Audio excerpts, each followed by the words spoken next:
seem to be some more students rushing to the room, but we might as well start because it's 6 p.m. Good evening. My name is Eugene Yaguchi. I direct the Center for Global Education. I also serve as Vice President for Global Education. It's really great to see you all. I know this is the first week of classes for many of you. And it's a very busy time of the year for you, and thank you students for coming to this event. We welcome Dr. Cynthia M, who's the President and CEO of the Kavli Foundation this evening, and we're going to have a wonderful time listening to her lecture as well as dialogue between her and two of our professors, one Executive Vice President Kaori Hayashi, and also Professor Murao, who's the physics professor here. So I think after that, we're going to open the floor for questions and discussion. I'm sure you have questions, so we will allow some time for that. But before we begin, I'm going to ask our Executive Vice President, Dr. Kaori Hayashi, to give an opening remark. So good evening. I'm Kaori Hayashi, Executive Vice President in charge of Global and Diversity and Inclusion Affairs. And Professor Friend and everybody, welcome to this event and welcome to the Center for Global Education, or we call GlobE. So it is wonderful to see so many of you here today. And at GlobE, our mission is to provide opportunities that nurture a global mindset and orientation among our students. And we are delighted to have you join in this endeavor. And it's really such a great pleasure to welcome Dr. Cynthia's friend. It's really a nice name, friend. Very nice. And Dr. Friend is the president of the Kavli Foundation. And the Kavli name is also well known to all of us at the University of Tokyo, as we are home to the Kavli Institute for Physics and Mathematics on the Kashiwa campus. We have a director here today. Thank you. Professor Yokoyama, yes. So this institute has become a hub for leading scientists from around the world in the field of mathematics, astronomy, and physics, and so on. So we are deeply grateful to the Kavli Foundation for their generous support in making it possible to have this world-class research institute at our university. Dr. Friend is a distinguished scientist with over 300 published papers and taught in the Department of Chemistry and Chemical Biology at Harvard University for many years. But personally, as a scholar and teacher here at the University of Tokyo, I feel it's really such an honor to have have Professor Friend who has committed to promoting diversity in this on this campus where it is very male-dominated school. So it is such an inspiring moment to note that Dr. Friend was the first female full professor of chemistry at Harvard and the first woman to chair her department. Beyond her scientific contributions, Dr. Friend is also a staunch advocate for education.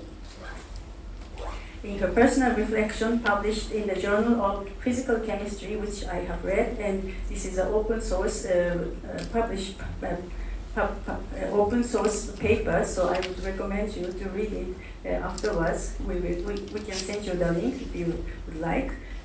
Professor Friend emphasizes that the importance of taking calculated risks and learning leadership skills through education. So anyway, it is an honor to have Dr. Friend with us this evening, a great leader and an accomplished scholar, and above all, an inspiring teacher. So Dr. Friend, we eagerly look forward to learning from your vast experience and insights through the conversation today. So Dr. Friend, please.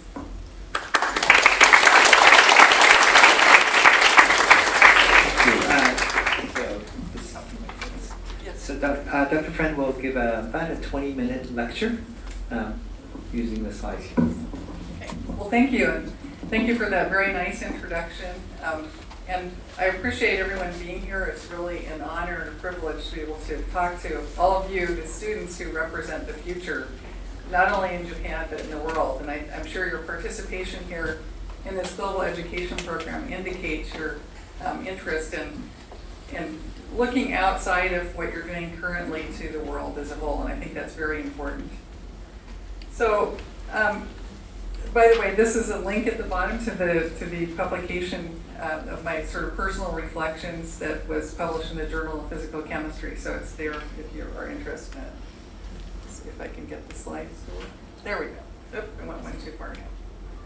Okay, so I'm going to start in a way at the end. So what I thought about in reflecting upon what I wanted to share with all of you this evening was the things that I thought were important elements of my career. So I'm going to kind of go through these briefly now, and then I'll go back to a retrospective on my particular career to illustrate some of these points. So I think the most important thing for all of us to think about as you're, especially early on now, you're embarking on your career, is to think about what you really like and what you're really good at. So I think that the key to this, and I guess that the pointer may not be working, let's see. No point. I can't figure out the technology. But it's not showing up. That's what I'm. Oh, okay. I'll just do it by hand. So, first of all, you have to think about what you really enjoy doing. So to pursue your interests. But at the same time, building on your strengths is important. So recognizing what you're good at, what you enjoy doing, is a prescription for a long and successful career, in my opinion. At the same time, you're going to be confronted with decisions to be made. You're going to be offered opportunities, and you need to be able to grasp those opportunities. But at the same time, there will be setbacks. There are going to be challenges, there are going to be failures, there are going to be successes. And in a certain sense, you have to be prepared, or at least learn how to respond to all of those, because nothing is an easy, straightforward path. That's why, there are all these different directions. And as I'll show you, and using my own research as an example, the other thing that's very important is to recognize nobody does things on their own. People aren't successful because they're individuals only. You need to think about building up a network of relationships and fostering those relationships, perhaps even with the people in this room. In the long term, that makes a difference. And I have one of my colleagues here, Brooke Smith. She can tell you that one of the things that helps me in my current position is how many different people I know around the world, and how that network is incredibly helpful in the work that we do. And I'm still developing those networks. Now, you also have to recognize you have to embark on lifelong learning. As students, you may think, oh, I'm going to get my degree in a few years, then I'm done. That's not the way it works. Just to give you a reference, when I started my research career at Harvard, the very first IBM personal computer was available in my laboratory. It had like a floppy disk, a 5 1/4-inch floppy disk, which probably most of you don't know what that is. Was the only thing that you could use that with the whole operating system and computation was based on that. So that's an example of something that's changed dramatically. So we have to learn new skills, how to use new tools, how to use new skills, and throughout the arc of your career. So remember that. It's not just one-time learning, you keep going on indefinitely. And one thing I think is also very important is to make sure you evaluate your priorities. So again, this comes back to what you're interested in, what you're good at, because what will happen is you'll accumulate responsibilities over time, and it's important periodically to stop and think about, again, these things at the bottom.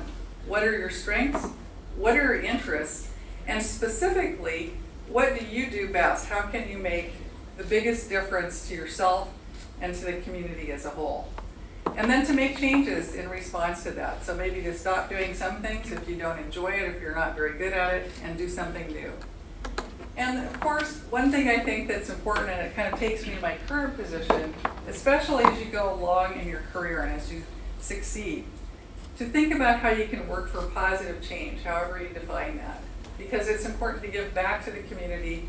So perhaps in 30 years from now, one or many of you might be back here, perhaps giving a talk to students who are just starting their careers at that time.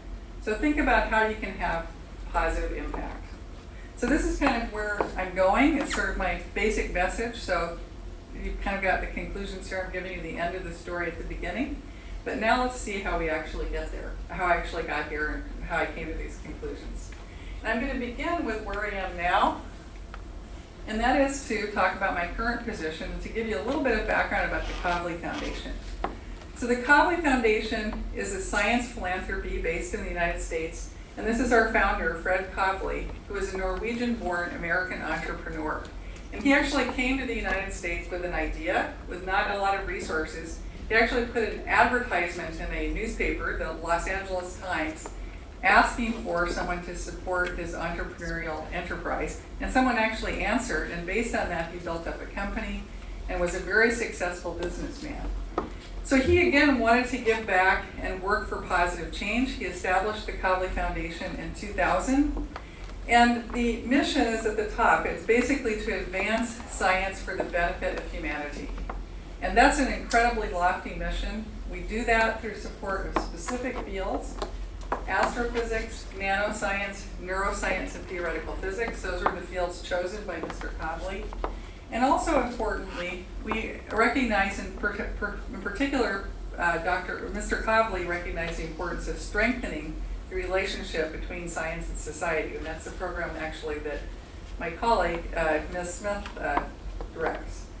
And we have, along these lines, something called the Kavli Prize. This is a prize that is awarded to leading scientists around the world. It was just awarded in Oslo, Norway at the beginning of September in our fields of astrophysics, nanoscience, and neuroscience. And so this is kind of the basis of what we do. So I have to say that I feel like I have one of the best jobs in the world now because I get to actually support these areas of science and to hopefully work for positive change.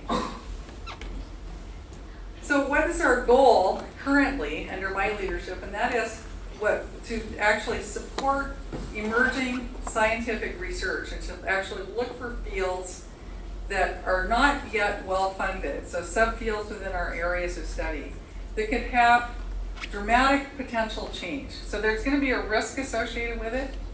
There are areas of research that might not be funded yet by government sources, which is the more typical way of funding scientific research. But the idea is to take risks because of philanthropy that doesn't have the same degree of compliance and oversight as a government can actually take risks to catalyze those transformative opportunities. Things that you can't imagine what the outcome is going to be until later. And so that's the approach that we're taking now. Historically, however, there was a different approach where we really laid the basis for what we're able to do now. And an important element of the Kavli Foundation philanthropy is impact and durability. We're really in this for the long term. And that was really put in place by Mr. Kavli by establishing 20 Kavli Institutes worldwide. 13 of them are in the US and the other 7 are outside of the US. And in fact, as was already referred to, one of our most excellent institutes is here at University of Tokyo, KIPMU. So that endowment funding has established these organizations for the long term, essentially for perpetuity, so they can go on, innovate, and do research in this area. And we build upon that brain trust. Then I also list other ways that we've funded historically.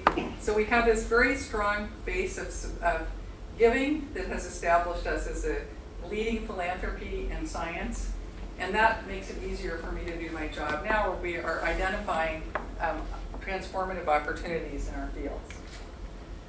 This is overall what we're trying to do, again, to try to accelerate discovery. And one of the things I want to do is to emphasize that what we support is basic scientific research. I'm going to digress here in a moment to talk about what that is and why you should care about it. But again, we want to identify these scientific gaps and respond to new ideas so we can really build up new fields.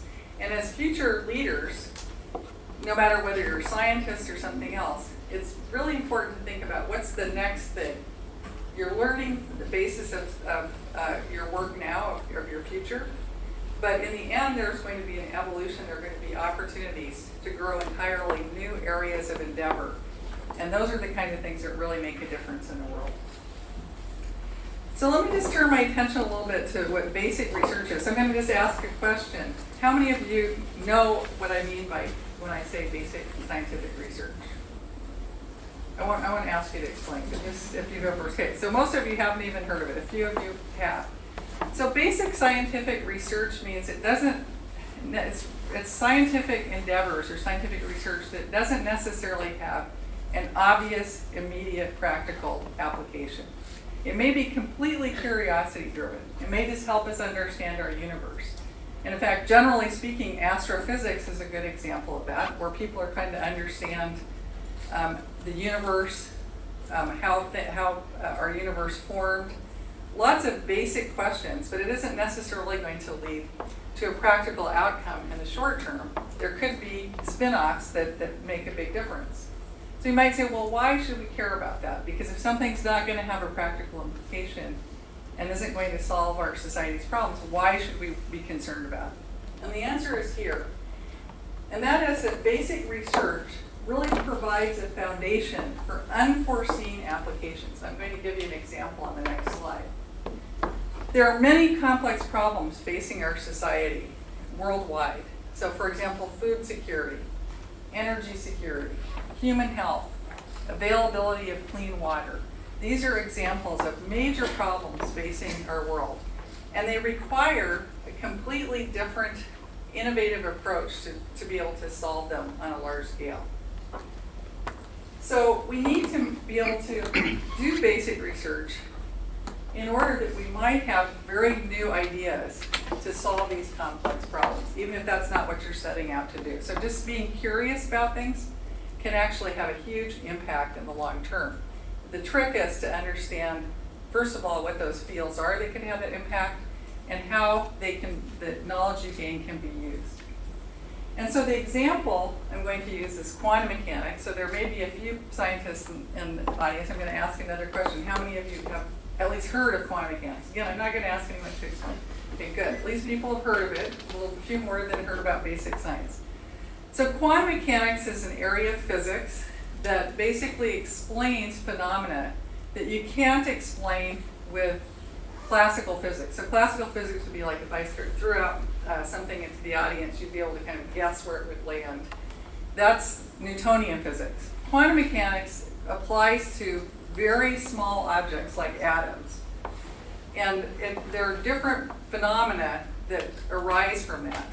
So it's not something you can easily interpret. This was a field that was developed in the early 1900s through the 1930s, purely as curiosity-driven physics.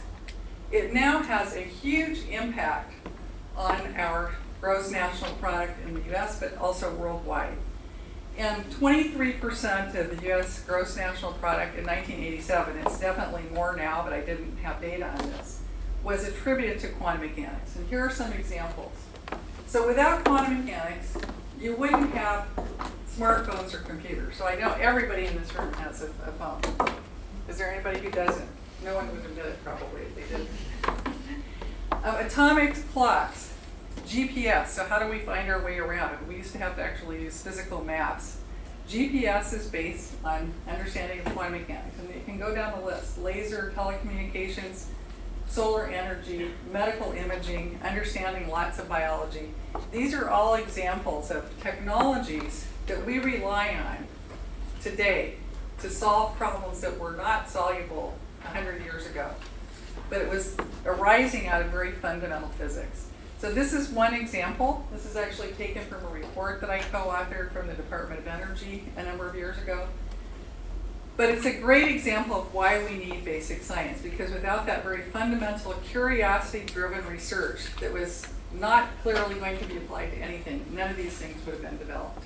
And we want to find those opportunities for the future. So again, I just want to emphasize that in the context of this talk, is that scientific research, in particular basic scientific research, is by its nature an international enterprise. It's not specific to any particular country or any particular university or lab. And in fact, the international nature and cooperation of scientific research makes it stronger. And at our institute here, University of Tokyo, there in fact is a huge international component, and that's one of its strengths. So for this the context of this group, that international involvement and your interest in that is very important for the future.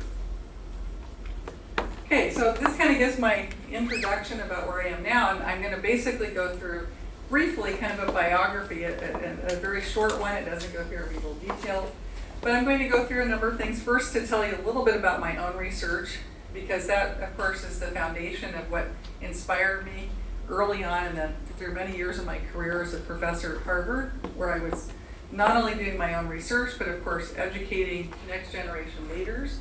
But then I'm going to talk a little bit about my background, because I probably don't have a background that you might guess, and you'll see what I mean by that. And then I'll talk about some of the other steps, and I already talked about leadership at the Kavli Foundation. So this was a picture taken at Harvard in front of my equipment, so you have to, and what I did, you have to like gadgets and stainless steel. You can see I look a little bit younger there than I do now, but that happens, time passes on. But let me start by just talking very briefly about my own research. So my research was based on trying to make chemical synthesis more sustainable. So chemical synthesis accounts for a large amount of greenhouse gas emissions and a very large fraction of energy usage worldwide. And it turns out that 18 different chemicals, 18 products, account for 80% of energy demand and 75% of greenhouse gas emissions. So just those 18 chemicals, that's it. And they're made at very large scale. That's why I show a picture of a chemical plant. If we can increase the efficiency of those processes, we could emit less greenhouse gas, and we could also cut down on energy usage. So what we're trying to do in my research is to develop new materials, which are called catalysts, so they basically speed up specific chemical reactions to increase the sustainability of chemical production. And at the same time, we develop new materials to do that, and we develop methodologies that span all the way from very detailed macroscopy to AI-driven computational work, and then actually looking at chemical reactions. And these are just a few images from some of our work where we could look at new materials that we made and develop those new alloy materials to increase the sustainability of chemical production. Well, this is important because if you think about chemistry and making chemical products, it's very important for energy storage. So even if you want to, for example, start getting energy from solar radiation as an example, or other alternative forms of energy like wind as another example, you need to be able to store that energy.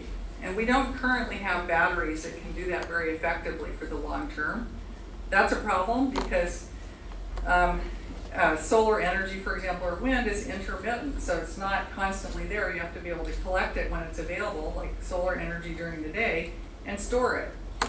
And chemicals are a great way to store energy because in these bonds that are formed, and I apologize because I know most of you aren't scientists, but you have these various molecules like nitrogen, ammonia, which is very important in agriculture, hydrogen, which is important in energy, and also other chemical production. These are all ways to store energy. So it's not only important just to make these different important chemicals that I've outlined here. These are some of a subset of those 18 chemicals I said that were very important. But they're also important for energy storage of alternative forms of energy. So it even amplifies the kind of work that we were doing before. So that just kind of gives you an overview of the kind of work that we were doing. And all the things we were doing were evolved over time. New tools were developed. New methods to make different materials that were very small scale, so-called nanomaterials, were developed, and that helped us advance our research over the years. And again, I want to come back to this point that it takes a team to make progress in this area. And this is just a snapshot from, I believe, 2019 from the research team at the Energy Frontier Research Center that I directed that focused on the work that I just talked about, funded by the Department of Energy. And you can see that it's a very large team of individuals doing lots of different kinds of work. And it's because of that teamwork that we were able to make progress and really make an impact in this field. So that's one of my main messages. Besides pursuing what you like, recognize that you're not doing it alone, that you're always going to have things. So I only have 5 minutes remaining, which means I'm going to be really fast. Okay, so I'm going to come to the, very briefly, I don't probably come from the origins you think I do. And I'm going to focus on this little map, but if you look in the middle, there's a green number 1, and that's the state of Nebraska. So how many of you have even heard of Nebraska? Oh, wow, that's amazing. It's more than I've heard of quantum mechanics. I'm shocked. My college roommate didn't even know where it was because I went to California. And I'm just going to show this picture. So there I am, again, a little bit younger than I am today. And I want to point out I was born in a town called Lawrence, Nebraska with a population of 284 people. It did not even have a paved road. So just contrast that to Tokyo, where we are today. Completely different scale.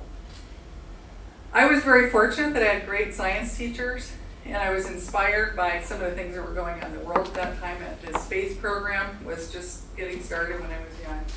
But the point is, you don't have to be, from a very sophisticated environment to be able to be successful. That's one of the messages that I'd like to convey.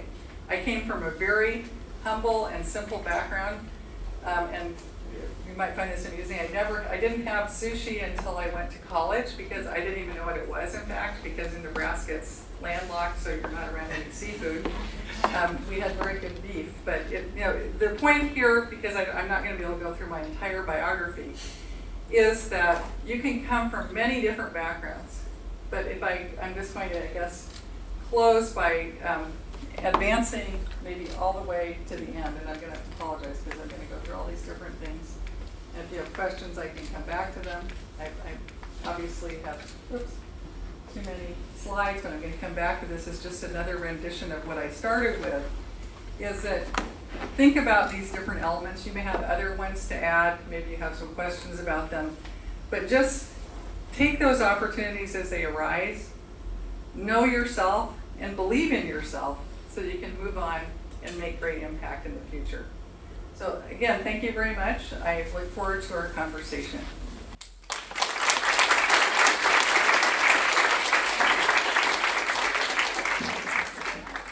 Thank you very much for that wonderful and inspiring presentation.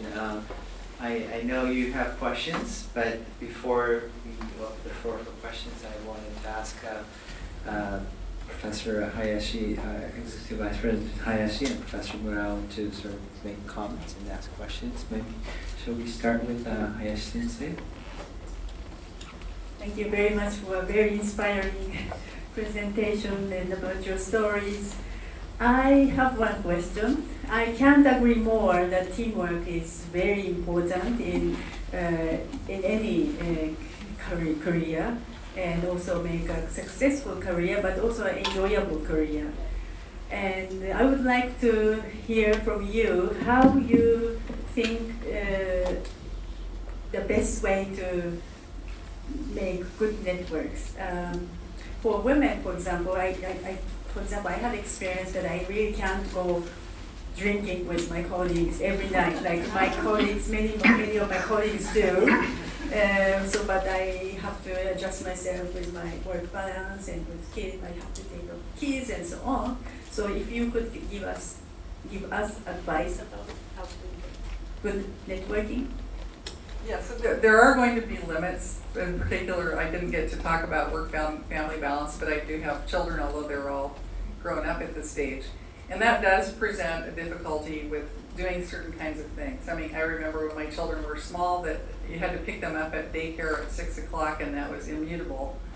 And so I couldn't stay late, and seminars often would run a little bit late. I couldn't necessarily go out, which was one of the limitations. What I find useful is and important is, first of all, to listen to other people. And maybe in some ways it's related to my name because I do enjoy talking to people. So basically listen and pay attention and try to understand what other people are thinking. First of all, you can learn a lot from that, but it's a great way to develop networks. And then it goes back to one of my points about grasping opportunity. So if you're given an opportunity, for example, to serve on some committee, and it may be an international one, if you think that you can make a difference, and that's an opportunity for networking. And so it occurs over a lifetime. I can go almost anywhere in the world, and I will have a colleague who I can visit, which is convenient if I have like an extra weekend, but it's also great because I learn and benefit from that. So I think the key thing is take the opportunities, but listen to people, and truly listen. Great advice. Thank you so much. Thank you. What else do you have comments or questions? Question or comments is like in your slide that everything goes smoothly and then looks like everywhere you go the wonderful education, and I'm sure it is not every attempt you always successful, and this is maybe often the University of Tokyo students are often being very, very successful, and then sometimes one unsuccessful event would be really depressing, but I'm sure you get through lots of unsuccessful, and then could you maybe think how to deal with this, and then maybe kind of keep challenging with how to motivate this maybe nice. Yeah, so if you give an overview, of course, it's easy to make it sound like it's all smooth sailing, and it definitely is not. I had many challenges, and still to this day I will run into challenges, and so it's less so than it was earlier in my career. So I think it's important to understand having setbacks, having challenges, having failures is part of life, no matter what you do. So accept that, and just, I guess I would say, get on with it when you have to, but to do it in a thoughtful way. So it's important to think about how you can overcome obstacles, and that's it's something I learned. One thing that I didn't talk about, but I actually had played golf competitively for many years, and I grew up playing golf. But any sport would probably teach you this lesson, because you're not going to win everything. I hated losing. I still don't like losing. I still like winning. But you do lose, and when you lose, you have to stop and think about what your goal is and what your strategy is. And in fact, one thing that comes to mind is we have a para-Olympic athlete who actually has a gold and silver medal on a advisory board for one of our Kavli institutes in Norway. And so she actually became paralyzed when she was in her 20s, and she could have just given up, but instead she became an Olympic athlete, and it's pretty phenomenal. And I can tell you, she's an incredible person. Her name is Birgit Skarstein, and she just won a silver medal in rowing in Paris. That's a great example, and one of the things that really resonated when I spoke to her, she had the same view, is once you have a challenge or failure, you analyze what you can do differently and get around it, or maybe choose a different path. I mean, sometimes you maybe are just not going to be able to solve the problem, and so it's important to know when to step away too. But I know it's easy to think, well, I've had it easy. It hasn't been that way, and I think my strength is being able to then persist and find a way around or through the problem. Thank you very much. Very great. Professor Murao, how about you? Yes. Me, I just keep what I believe, whenever I try, probabilistic theory tells you keep failing. It's small probability, exponentially small. So once you keep repeating, of course you need to look at something impossible. The zero probability thing can never be impossible if you try many times. But if you have a small probability, and if you want it to do, keep failing probability also decrease exponentially as I'm sort of mathematical. I agree, and actually quantum mechanics tells you that nothing has zero probability, but that's a detail. But the other thing I would say is, in addition, success is not 100% assured either. So if you're being successful, you better enjoy it, and if you feel like you've done something good, give yourself credit. Give yourself credit, because it's very easy to be self-critical. So that's kind of the counterpart to that. But this analysis is a very important thing. We have a human being have a brain to not just repeating blindly, but we can do it better way. Thank you. You have your own stories to tell too. I'm going to turn it to you.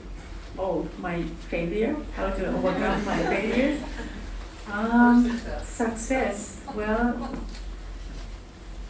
but yeah, if I fail, it's for me it's very important to have friends to talk and reflect myself why I failed, like the time for the analyze why I wasn't successful. But it's always for me at the time of when I had made a mistake or I feel that I was not successful. Friends or team is always very important to me. It has been always important, and you can't really overcome only by yourself for the next step. That's what I believe. Also from your advice, I think it's really important to work. That's why team is also very important. Okay, we have about 25 minutes. Waiting. Yes, I know you're waiting, so we have about 25 minutes. So I want to ask you to raise your hand if you have a question. And I think there are quite a few people who want to ask questions. So if you could, first of all, identify yourself briefly and limit your question to one at a time. Okay. So let's not say I have 3 questions, okay? One at a time. Choose your question. Okay, please raise. Let's start from you. Hello, thank you so much. It's really glad to hear from you. I'm Tari. I'm a second year master's student, so this is my last year of master's program in University of Tokyo. And actually I aspire to apply for a PhD program and become an academia just like you as a woman, and also as a first generation of colleague student in my family. And the thing that I really think about being a woman in academia is when the society thinks that we have to have kids, to have children, and I wonder when is the best time to do that. This sounds might be a little bit strange because actually for a PhD in the States, if I apply for a PhD in the States, it's going to take another 7 years plus another postdoc 2 years, so it's total another 9 years. I'm 26 right now, and it'll be like I'm going to be 35 in my postdoc. Then after that, I apply for a 10-year track for 10 years. So I kind of think like when should a woman, feel her responsibility to the family? What do you think? Like when is the best time for that? Yeah, thank you so much. So may I just ask what your field is? It's sociology and anthropology. Yeah, social science. So one thing is I think anyone who has children will tell you there is no perfect time to have them. So sorry to make it, I'm sorry I don't have a magic answer. And I would love others to chime in. And I don't think that anyone should feel, personally I don't feel anyone should feel obligated to have children. I do have children, I'm happy I do, but I also have many colleagues who don't. And I think that's a perfectly fine choice. In my case, I kind of made a funny decision. When I was hired at Harvard, so this kind of goes back to the risk-taking, there was no expectation of tenure. Actually, I was told, consider it a 5-year deal, nobody gets tenure. In fact, it was a 20-year gap between me and the previous person who got tenure. So I didn't expect to stay at Harvard. So you say, well, how's that relevant to having children? It was relevant because then I decided, well, I may as well go ahead and have children right away as an assistant professor. And I had 2 right away, within 1.5 years of each other. Would I necessarily recommend that? Not necessarily. The good thing is I was relatively young, but then it was also difficult to compete having that. So it's everybody has a different answer. It's again, what's your capacity, what's your personal situation, and families find ways to work things out, I guess I would say. So in terms of responsibility, you don't make a child on your own, so there's a partnership there. And so I think that the raising of children should be a team effort. but I would love to hear others commenting, or, you know, from the audience too.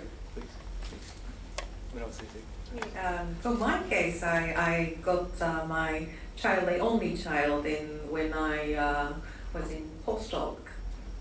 So, but and then I applied a job, and then I was get the job, and I start my University of Tokyo appointment with a maternity leave, because 11 days before I started the job, my son was born. So it was very hard in the beginning, because the first few years you don't know what to establish what to do, and then all the system, and I have to look after the baby as well. So I'm not quite sure this is the correct one, but if some people having children young, some people having children late, and then no children, there's a lot of them, and I don't know there is the most optimized ways. There's a pros and cons, and then but now my son is in university. I can have now, after 20 years, I have 100% my time. It's my time. So sometimes, yeah. So of course you have to spend a lot of time for not just for you during raising children. Yeah, there's no good solution, but of course your husband or partner would also share this experience. So postdoc is not the answer. There's no magic answer, but I would say it's easier now, like at least in the US, I can't speak for Japan, but now it is easier to have, because of policy changes, to even have children as a graduate student or a postdoc or an assistant professor. The policies are much different than when I was starting.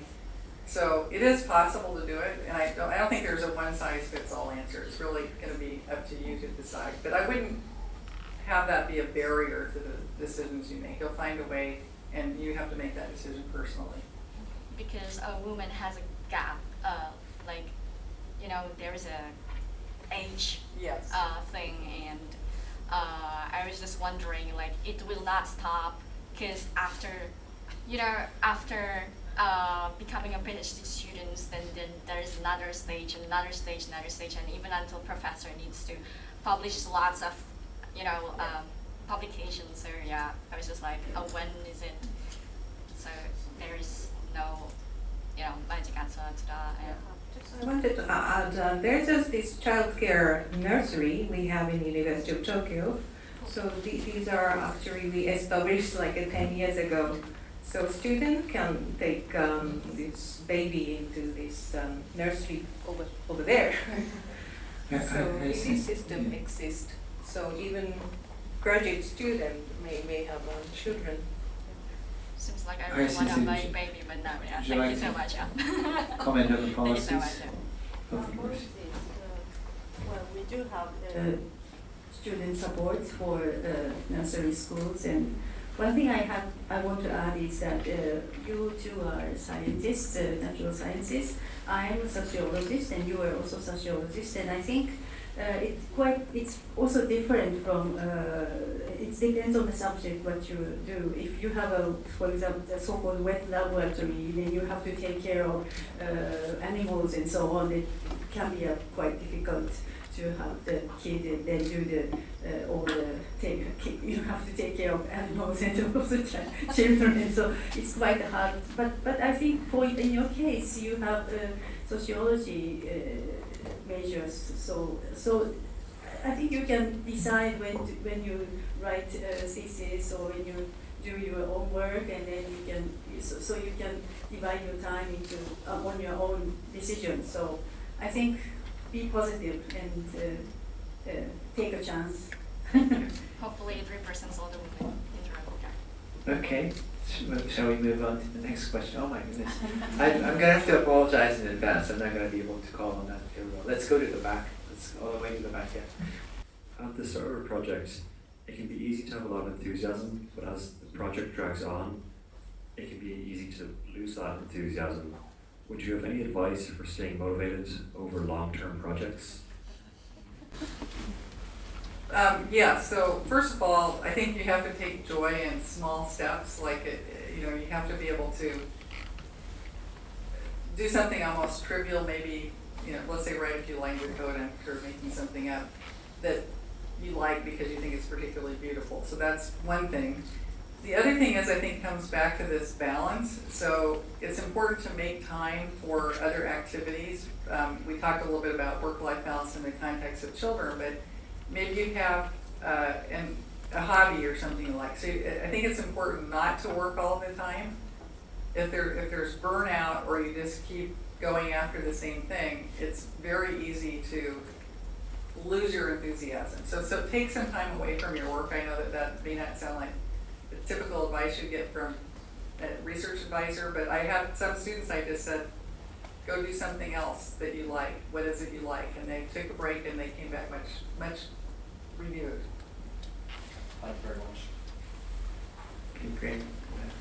I'm a Master 1 student, I'm Gloria, and I just majored in chemical engineering, doing polymer science, and I finished my undergraduate in the United States and doing physical chemistry.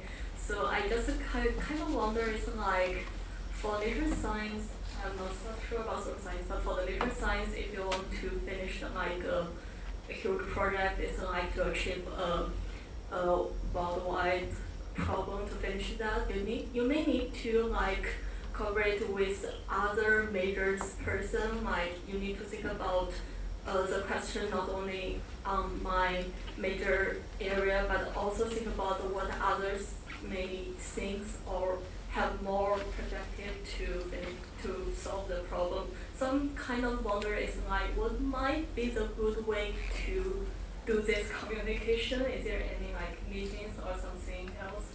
I just kind of wondered. Well, again, it comes back to this networking and kind of building a team. And that does take work, because if you speak to someone in a different field, so I actually sort of border on chemical engineering, the work that I did. But for example, I collaborated with a physicist at Harvard for many years. And it took us, I would say, at least a year to be able to speak the same language of how we describe things that we were working on together, because they're just different terms. So it takes work, and you need to, I think starting with individual interactions is one good way to do it, and then building beyond that. That would be my suggestion. Comments from other professors? No? No? Yeah, but it's very good to have some good way to explain what you're doing for the people in a totally different background. And that's also kind of simplified or clarify your idea too often. So it's really good to seek any opportunity to talk with the different people from any discipline. I would recommend. Okay, let's go to someone on this side also. Hi, I'm Makoto. I'm the materials engineering student at the University of Tokyo. This is my last year, so from next year I will start working. And you said acquire skills and knowledge over your lifetime. And I think in order to do that, you have to keep yourself motivated. Yeah. And my question is how? Because after you start working, you're busy, maybe you focus on what you're doing, you get a decent amount of money, and how to keep yourself motivated to acquire skills and knowledge over your lifetime. Well, to be successful in any, whether it be academics or industry, you do need to always be looking to the future and how to improve things. So that's one motivation, and it's one way to continue learning. Learning doesn't mean you have to take classes necessarily. So I think if you stay motivated by looking at how you can solve problems that you might be facing in your work, and you will have failures too, I guarantee it. And even in industry, they're not even in industry. In industry, you actually need to make something that, adds value to the company. So I think that stay motivated by the little steps that you see, and that would be my recommendation. Thank you. Thank you. I'm Minagi. I'm a PhD, first year of PhD program, and my major is about terrestrial ecosystem. And I haven't decided my career after my PhD program, so I would like to ask, what is your goal of your life, and what is your motivation now? So my motivation now is to really have an impact and a positive impact on society and our world. So I've kind of transitioned to that as opposed to just building up my own career to try to help progress more broadly. And so it's reflected in many of my activities, not only at the Kavli Foundation, but in some public service and government advisory work that I do. I didn't have like a straight line, like it isn't like I was born and said I want to be a professor. In fact, I didn't think I wanted to be a professor. My research advisor, I kind of skipped this, pushed me into applying for jobs in academics. And so I felt compelled to do it. And then I went to Harvard, as I said, there was no expectation of tenure because I viewed it as low risk in a way because I wasn't expected to stay more than 5 years, so I could see if I liked it. And then, of course, I stayed for many more years after that. So I think you just need to not try to think too long term. It is important to say, if I take this step, what might that open up? So you don't want to only take one step at a time, but recognize that, again, it's not a linear path. You're going to have a very circuitous path, kind of like my last slide where you saw, the road going all over the place with forks in the road. So just don't be too long term in your thinking or too fixed, but don't be too short term either. Hi, Cynthia, do you have advice to students who are unsure about their post-PhD careers? Well, but you have worked up to the PhD, which is a great achievement, and it took a lot of energy to get there.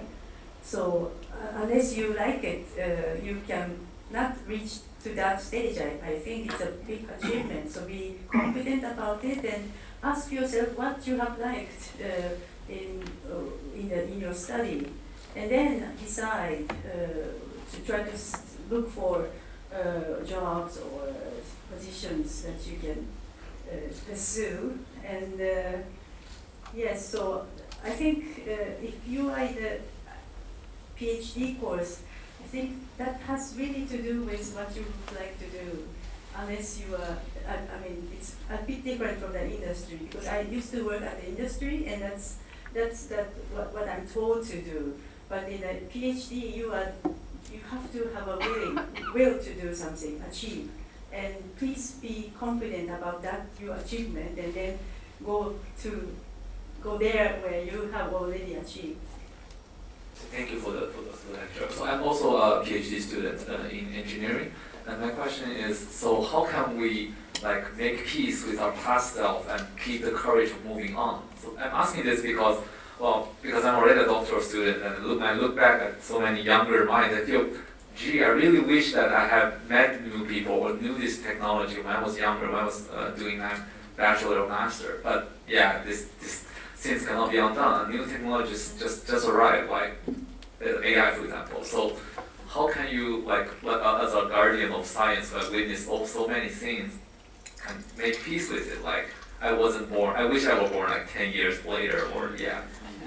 Well, alternatively, you can say, isn't it exciting that I'm here now? And using AI as an example, it's something I'm thinking about for the future, like within the foundation. How can we use it to better do our work? How can we use it transactionally? So the key is to grasp those things as an opportunity instead of saying, well, I wish I'd been born later. You can't change the past, but you can grasp the future. Thank you very much for your talk. I'm a PhD student in the civil engineering field. I'm quite interested about the Kavli Foundation. I have a question. So one of the things that we are concerned in our laboratory is the funding. We are always concerned to sell our research to the companies. But when we go to basic sciences, which doesn't have a palpable application, as you said, I'm wondering how you provide the funding. And it was more intriguing to me to understand that this was funded by an entrepreneur who probably has a business mind. So it's a profit organization, or can you explain a little bit about these kind of things? Yeah, thank you. So basic science, it is a challenge funding. So historically, I should say since the 1940s in the United States, most funding for basic science has come from the government. And that's true of, in many nations. That is flattening out. In the US, the amount of philanthropic resources are increasing. So now in the US, they're about equal. the amount of support available through philanthropy and through government are about equal. So in terms of the Kavli Foundation, it's actually, I say I have the best job in the world because we don't have to raise money. So our founder left all of his wealth to the foundation, and what we have to do is grow that wealth through investment, so there's a financial component. And then we give away that money. And so we don't have a profit motive. In fact, we specifically don't. The Kavli Foundation, we never ask for any intellectual property rights associated with our grants. That's not true of everyone, but because it would just diminish our ability to act quickly and to support great research. And most of it isn't going to come out and be a big winner. And of course, if someone then can invent something that has financial impact, we're thrilled with it. If they ever wanted to give us money, we'd figure out a way to accept it, but we don't. What's great is we don't have that motive. So we do not have a profit motive. And there are a lot of other philanthropies in that range too, not all. So that's one of the advantages of this kind of private giving, is that you don't have that overlay. And whereas if you get, let's say, support from industry, there is that expectation, there are negotiations about intellectual property. And both are important. I'm actually on the board of a commercial company as well, so I understand that side of it. But the basic research is what's going to lead to the innovations 20 to 40 years from now. And does anybody here know when the first solar cell when that was actually discovered? And in other words, being able to take sunlight absorbed by silicon to make electricity. Does anyone have any idea when? Even a wild guess. Space race? That's a good guess, but that's way too late, believe it or not. 1948 at Bell Labs. And it took until about 2000 for it to really become a commercial process, and there are a lot of factors there. But that's an example of curiosity-driven research that, again, has a big impact. But you were a pretty good guess, but you're just about 12 years, a little bit too late. Thank you for your talk. It was very inspiring. Hi, I'm Priya. I'm a D2 student at GSII. And the reason I came to this talk is because I saw that you were the first professor of chemistry at Harvard. And being a first in something means you did something differently compared to the people who came before you. And of course, there's a matter of being in the right time, in the right place. But I was wondering what you did differently when compared with the women who came before you. Well, there really weren't women who came before me. So the timing is really important. So I was in a way part of the first wave of women who were even allowed to have faculty positions in the United States, believe it or not. And so that timing was critical. I know people who were 5 years older and they didn't have those opportunities. And I actually can't answer what I did differently, but I just always did what I thought was going to be the most impactful, and I didn't let anybody get in my way. I guess that's the other thing. I'm not shy. Hello, thank you for the talk. I'm a fourth-year undergrad student at Faculty of Medicine. I'm interested in going into fundamental research, and for the medical research, interdisciplinary research are now very developing, and people and professors have told us that to look at different specialties and gain the knowledge and skills and collaborate, combine those together. But you're talking about the collaboration, and I was wondering to what extent do you think it's important to go into the other field by yourself, and or you choose to collaborate with another specialist? Personally, I think it's good to collaborate with another specialist because they have that expertise, and then you can learn from them and build on that. It goes back to this teamwork, because you'll always find things you don't know, so you could be a lifelong student, but you can, as long as you have the will and the ability to learn new things. That's why I wanted to emphasize that. Those collaborations can be valuable, and then you just need to see how you can incorporate it into your own work. That would be my suggestion. How would you find the collaborator in another field? So it happened again sort of through social interactions. And I'll give you an example. I went to this meeting in Germany on this island that I was invited to. And it was ended up there was a poster session, everybody was drinking beer and wine, so having a social time. And I struck up a conversation with this young scientist from Berlin and learned he had developed a particular computational method that I realized could explain, I thought, maybe could explain some of our experimental results. And that led to about a 7-year collaboration that led to very impactful papers. So just those kind of offhand interactions. And so I'd say, here you have a great group here tonight. Try to just talk to each other maybe after everything's over and learn about each other. Maybe you'll develop the beginnings of a collaboration. Thank you very much. And Can I? please. So one advice would be, if you go to conference, then you meet lots of people, and then maybe get to know, and then maybe have a dinner with, and chat with them, and then often end up with collaborating. I had a great collaborator finding by the meeting at the conference. I never knew before, but impressed by her talks, and then chatted after. So the conference would be really a great opportunity. Professor Hayashi, you've done international collaboration in social sciences. Do you have like hints? Well, the same. It really doesn't matter whether social sciences or natural sciences. It's always nice to go to the conference. And also, some people say that how we keep up the motivation, and that's the key. I think go to new meetings, go to conferences, and meet people. Maybe overseas conferences are also nice. You have a different environment, different people, and that keeps your motivation higher in the way that you have new discoveries. Dr. Friend, would you like to give like a final remark? Yes, thank you. I was going to ask you that. Well, one thing is I have to say how energizing it is to be here. I just arrived in Tokyo last night, so you've helped me fight off jet lag because of the energy in this room.